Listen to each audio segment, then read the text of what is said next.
நாம பார்க்க போறது கடலைப்பருப்புல செய்யற போலி தான் பார்க்க போறோம். நல்லா சாஃப்டா டேஸ்டியா சூப்பரா இருந்துச்சு. பூரணம் மட்டும் வெள்ளைக்கட்டி கொஞ்சம் அதிகமா சேர்த்ததுனால கொஞ்சம் தண்ணியா போயிடுச்சு. மற்றபடி ரொம்ப கஷ்டப்பட்டு செஞ்சு கரெக்டான ஒரு லெவலுக்கு கொண்டு வந்துட்டேன். சப்ஸ்கிரைப் பண்ணாதவங்க சப்ஸ்கிரைப் பண்ணிட்டு வீடியோவை ஸ்கிப் பண்ணாம முழுசா பாருங்க. வீடியோக்குள்ள போகலாம் வாங்க. ஆரோக்கிய உணவும் அற்புத வாழ்வும். இதுக்கு நான் 200 கிராம் கடலைப்பருப்பை எடுத்து நல்லா வேக வச்சு ஒரு மிக்சி ஜாரில் போட்டிருக்கேன். நல்லா இந்த அளவுக்கு நல்லா வெந்து வந்துருச்சு. இதை தண்ணி விடாமல் நல்லா நைஸாக அரைச்சிட்டு அதை ஒரு பவுலில் மாற்றிக்கலாம். அடுத்ததான் நான் சின்ன வெள்ளைக்கட்டியாக இருக்குதுன்ட்டு 6 கட்டி எடுத்திருக்கேன். நான் 3 கட்டி எடுத்திருந்தா கரெக்டாக இருந்திருக்கும். இதை மிக்சி ஜாரில் போட்டு நல்லா பவுடர் பண்ணி இந்த பருப்பு அரைச்சதோட போட்டிருக்கேன். ஒரு மூடி தேங்காய் துருவல் துருவி போட்டுட்டு 5 ஏலக்காயை பவுடர் பண்ணி போட்டு இதை நல்லா மிக்ஸ் பண்ணி விட்டுட்டேன். இந்த வெல்லம் அதிகம் சேர்த்ததுனால பூரணம் கொஞ்சம் தண்ணியா போயிடுச்சு.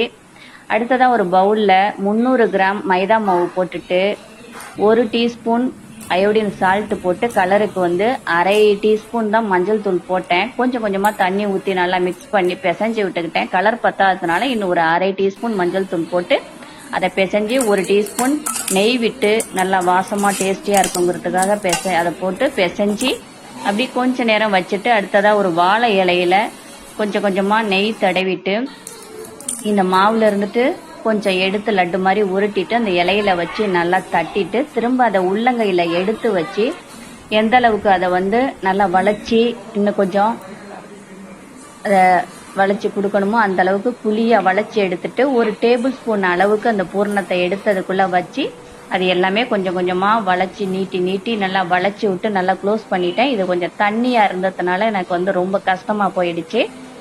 அந்த வெள்ளைக்கட்டினாலதான் இவ்வளவு ஒரு கஷ்டமே.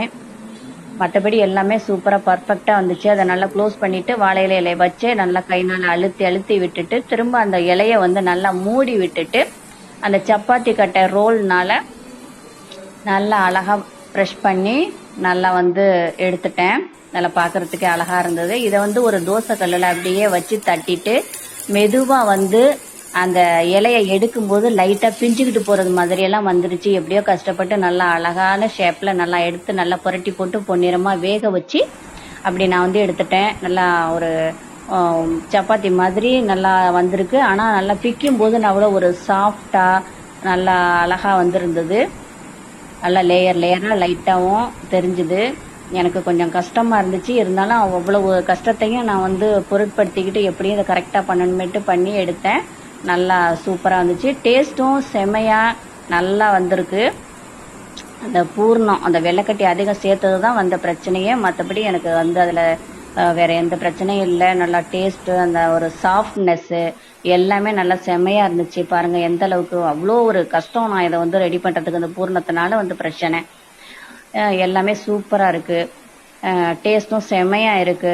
லாங் வீடியோ யாருமே பாக்குறது இல்லை. எல்லாருமே பாருங்க, உங்களுக்கு கண்டிப்பா பிடிக்கும். எப்படி இருக்குன்னு கமெண்ட்ல சொல்லுங்க. பாருங்க எப்படி லேயரா அழகா வருதுன்னு.